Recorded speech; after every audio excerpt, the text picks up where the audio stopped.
Buenas noches, soy el pastor Eduardo Eras Millán y mi esposa la pastora Adriana, y vamos a estar subiendo videos de diversos temas de la Biblia, Reina Valera, para que todos los temas sean de edificación para todas las personas que nos escuchen a través de este canal. Y el tema de hoy que les voy a compartir este día 4 de enero del 2026 se, se trata sobre un rey y dos profetas que vienen en el Antiguo Testamento, en el primer libro de Reyes, capítulo 13, versículo 1. Y este tema nos va a servir a cada uno de nosotros para reflexionar de cómo Dios nos habla, cómo Dios se muestra con poder en nuestras vidas, porque Él quiere que cambiemos nuestra vida, si cambiemos cosas que a veces no están bien delante de Dios. Inicia así: He aquí que un varón de Dios por palabra de Jehová vino de Judá a Betel. Y estando Jeroboam junto al altar para quemar incienso, Jeroboam era un rey que quemaba incienso a dioses ajenos, a dioses que no precisamente era el Dios del cielo. Y Dios le había enviado un varón para decirle ciertas cosas que era necesario que él cambiara y retornase a los caminos de Dios. Aquel clamó contra el altar por palabra de Jehová y dijo: le habló al altar, no le habló a persona alguna de este mundo, ni al rey ni a nadie. Altar, altar, así ha dicho Jehová: he aquí que la casa de David nacerá un hijo llamado Josías, el cual sacrificará sobre ti a los sacerdotes de los lugares altos, que queman sobre ti incienso, y sobre ti quemarán huesos de hombres. Esta es una profecía que se iba a cumplir, no sabemos cuándo, pero iba a ocurrir porque estaban ofendiendo al Dios del cielo al quemar incienso a dioses totalmente ajenos al Dios que se encuentra en el cielo. Y aquel mismo día dio una señal diciendo: esta es la señal de que Jehová ha hablado. He aquí que el altar se quebrará y la ceniza que sobre él está se derramará.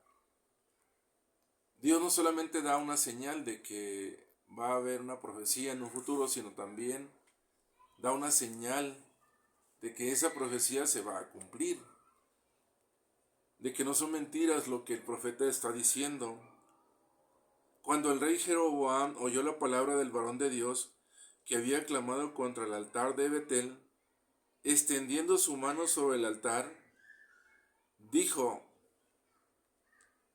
prenderle, porque se enojó el rey al escuchar estas palabras de parte del profeta, de este varón de Dios.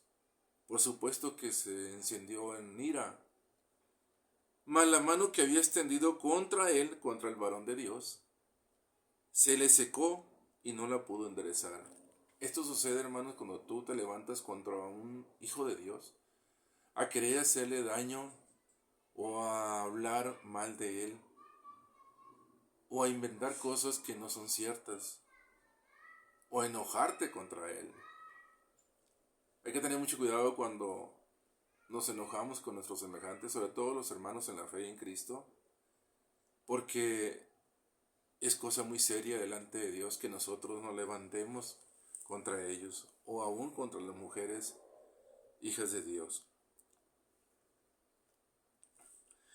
Y el altar, y el altar se rompió, y se derramó la ceniza del altar conforme a la señal que el varón de Dios había dado por palabra de Jehová. Tan solamente unos instantes antes ocurrió esto. Entonces, respondiendo el rey, dijo al varón de Dios: te pido que ruegues ante la presencia de Jehová tu Dios, porque no era el Dios de Jeroboam, del rey, era el Dios del profeta que venía a decir una profecía sobre el altar y sobre la gente que estaba quemando incienso a dioses ajenos. Y ores por mí. Le pide una oración porque su mano estaba seca. Por supuesto que tenía miedo. Un rey poderoso, soberbio, arrogante, lleno de poder, que pensaba que podía hacer lo que él quisiera, en este momento se veía sometido porque su mano estaba seca. Dios se mostró ante él con un poder sobrenatural. Para que mi mano me sea restaurada. Estaba desesperado, pues imagínense ver la mano seca. Y el varón de Dios oró a Jehová y la mano del rey se le restauró y quedó como era antes. ¿Por qué el Señor nuestro Dios escuchó la oración del varón de Dios e hizo conforme a la oración que el varón de Dios solicitó a Dios para que esa mano fuera restaurada? Porque Dios tenía todavía esperanza en el rey, que cambiara su manera de ser, que el rey cambiara sus malos caminos y enderezara sus caminos y adorara al Dios del cielo y dejara de adorar dioses ajenos. Y el rey dijo al varón de Dios: ven conmigo a casa y comerás y yo te daré un presente. Se sentía agradecido el rey por lo que había ocurrido y quería de alguna manera agradecerle al profeta el bien que el profeta le había hecho en esos instantes a través de la oración. Es importante, hermanos, comprender que cuando tú haces oración y clamas al Dios del cielo, Él puede hacer en ese momento, en ese instante, puede hacer un milagro hacia la persona para la cual tú estás orando. Sea una enfermedad muy grave, sea lo que sea, el Señor puede hacer un milagro en la persona para la cual estás orando. Pero el varón de Dios dijo al rey: aunque me dieres la mitad de tu casa, no iría contigo, ni comería pan ni bebería agua en este lugar. ¿Por qué le dijo eso el varón de Dios al rey? Porque así se lo mandó Dios a él. Porque así me está ordenado por palabra de Jehová, diciendo: no comas pan ni beba aguas, ni regrese por el camino que fueres.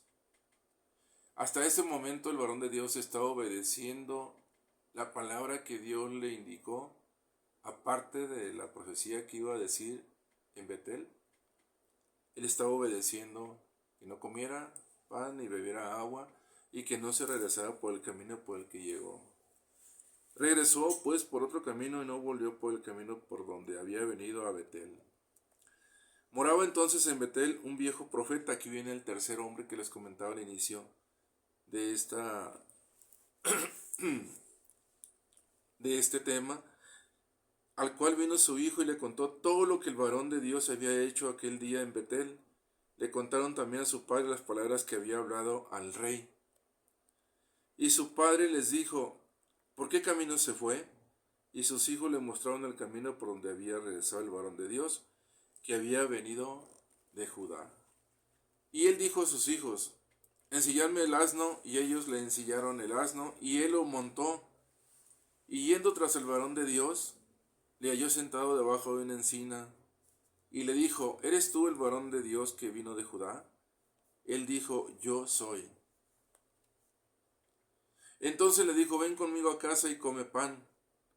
Mas él respondió: no podré volver contigo, ni iré contigo, ni tampoco comeré pan ni beberé agua contigo en este lugar, porque por palabra de Dios me ha sido dicho: no comas pan ni bebas agua allí, ni regreses por el camino por donde fueres. Es lo mismo que le dijo este hombre al rey, y se lo vuelve a repetir a este viejo profeta. Y el otro le dijo, mintiéndole, un profeta viejo que le dice una mentira, le dice: yo también soy profeta como tú. Hasta ahí todo está bien, porque sí menciona la Biblia que era un viejo profeta. Y un ángel me ha hablado por palabra de Jehová. Aquí inicia la mentira, diciendo: tráele contigo a tu casa para que coma pan y beba agua. Entonces volvió con él y comió pan en su casa y bebió agua. El santo profeta le creyó al viejo profeta porque le dijo que un ángel se le había aparecido. Desobedeciendo el profeta la palabra que Dios le había dicho de que no lo hiciera. Y aconteció que estando ellos en la mesa, vino palabra de Jehová al profeta que le había hecho volver, o sea, el viejo profeta.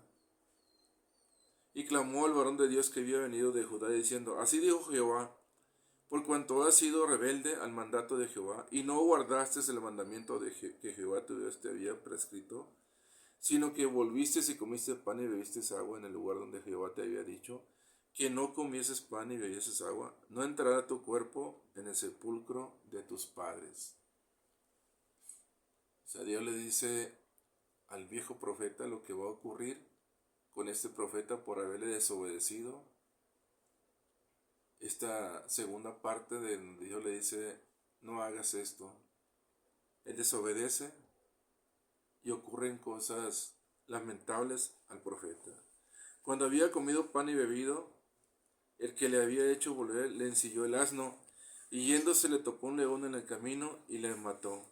Y su cuerpo estaba echado en el camino, y el asno junto a él, y el león también junto al cuerpo.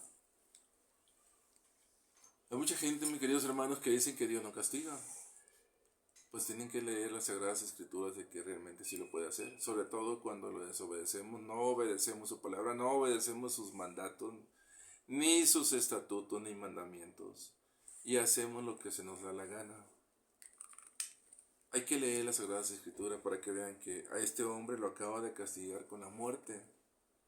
Y he aquí unos que pasaban y vieron el cuerpo que estaba echado en el camino, y el león que estaba junto al cuerpo, y vinieron y lo dijeron en la ciudad donde el viejo profeta habitaba. Oyéndolo el profeta que le había hecho volver del camino, dijo, el varón de Dios es que fue rebelde al mandato de Jehová. Por tanto Jehová le ha entregado al león, que le ha quebrantado y matado conforme a la palabra de Jehová, que él dijo. Y habló a sus hijos y les dijo, ensilladme un asno, y ellos se lo ensillaron. Y él fue y halló el cuerpo tendido en el camino, y el asno y el león que estaban junto al cuerpo. El león no había comido el cuerpo ni dañado al asno. ¿Por qué el león no hizo esto, siendo un animal de esa naturaleza? ¿Por qué no se comió el asno, no se comió el cuerpo del profeta? Porque Dios tiene control sobre los animales. Él tiene la última palabra. Y lo único que le mandó al león que hiciese era eso. El asno no huyó en la presencia del león. La gente que pasaba por el camino y veía el cuerpo ahí muerto del profeta, y el burro ahí echado al asno, y el león a un lado de ellos, yo creo que les llamaba la atención esta escena que vieron en el camino. Porque lo normal es que el león atacase a la gente que pasase por ahí, y también atacara al asno y se comiera también al profeta. Es increíble que los animales obedezcan a Dios a la perfección, hagan lo que Dios les manda, y nosotros con los seres humanos nos cuesta trabajo obedecer a Dios en todo lo que Él nos indica. El león pudo haber hecho todas esas cosas. ¿Por qué las pudo haber hecho? Por su propia naturaleza salvaje. Pero no lo hizo porque Dios le marcó límites y el animal obedeció. Esto es increíble, hermanos, que cómo los animales nos muestran una obediencia tan fuerte. No sobrepasan los límites que Dios les marca, pero los seres humanos somos diferentes. Entonces tomó el profeta el cuerpo del varón de Dios y lo puso sobre el asno y se lo llevó. Y el profeta viejo vino a la ciudad para endecharle y enterrarle, y que tuviera un sepulcro digno de él. Y puso el cuerpo en su sepulcro y le endecharon, diciendo, ay, hermano mío. Y después que lo hubieron enterrado, habló a sus hijos, diciendo, cuando yo muera, enterradme en el sepulcro en que está sepultado el varón de Dios. Poned mis huesos junto a los suyos. ¿Por qué dijo esto el viejo profeta a sus hijos? Porque él entiende perfectamente que es estar enterrado junto a un varón de Dios. Acuérdense más atrás, donde Eliseo muere y llevan al sepulcro de Eliseo a enterrar a una persona que había muerto. Cuando arrojan el cadáver al sepulcro de Eliseo, el muerto revive y se levanta corriendo. Claro que él entendía la importancia de estar junto a un profeta, un hombre lleno de poder, de santidad, en la presencia del Señor. Porque sin duda vendrá lo que él dijo a voces por palabra de Jehová contra el altar que está en Betel, y contra todas las casas de los lugares altos que están en las ciudades de Samaria. El viejo profeta entendió a la perfección la profecía, los demás no la entendieron. Con todo esto no se apartó Jeroboam de su mal camino. Con todo lo que Dios le hizo ese día, le sacó la mano, se le restauró, quebró el altar, derramó la ceniza, se cumplió lo que el profeta dijo, y Jeroboam como si no hubiera pasado nada, sino que volvió a ser sacerdote de los lugares altos de entre el pueblo, y a quien quería lo consagraba para que fuese los sacerdotes de los lugares altos. Y esto fue causa de pecado a la casa de Jeroboam, por lo cual fue cortada y raída de sobre la faz de la tierra. Como que de nada sirvió todo lo que Dios se mostró en Jeroboam, porque tenía un corazón tan duro como la piedra, como el acero. No tenía un corazón blando para comprender que todo lo que venía de Dios se iba a cumplir. Y él pensó que hacer la maldad y seguir en sus caminos de maldad, en sus propios caminos, sus propios pensamientos apartados de Dios, todo iba a estar bien. Él, cegado en su propio poder, cegado en las cosas que él hacía en este mundo, pensó que estaba bien, que todo lo que ocurrió fue solamente un pasajero, un momento más de su vida, y que él podía hacer lo que seguía haciendo, y poniendo y levantando sacerdotes y quitando sacerdotes para que adorasen a un Dios, a dioses totalmente ajenos, y en su propio pecado, él murió. Por el momento esto es todo, mis queridos hermanos, este tema. Vamos a seguir subiendo videos de temas de las Sagradas Escrituras que nos sirvan de reflexión a todos nosotros, los que escuchamos la palabra. La idea de subir estos videos y que ustedes los escuchen y los vean es para poder contribuir con ustedes todo lo que Dios ha hecho en nuestras vidas, conmigo, con mi esposa, como pastores y pastoras. Y este medio que tenemos a nuestra disposición es muy grande porque podemos llegar a muchos lugares del mundo. No solamente a una parte de la ciudad de León, Guanajuato, acá en México, sino a toda Latinoamérica, Centroamérica, al sur de América Latina, al norte de América. Podemos llegar a muchos lugares y tocar los corazones de las gentes que están pasando por momentos difíciles y complicados, y que la Biblia les puede ayudar y les puede servir para esos momentos de angustia, para esos momentos en que no saben ni qué hacer. Y por el momento, mis queridos hermanos, sería todo. Buenas noches.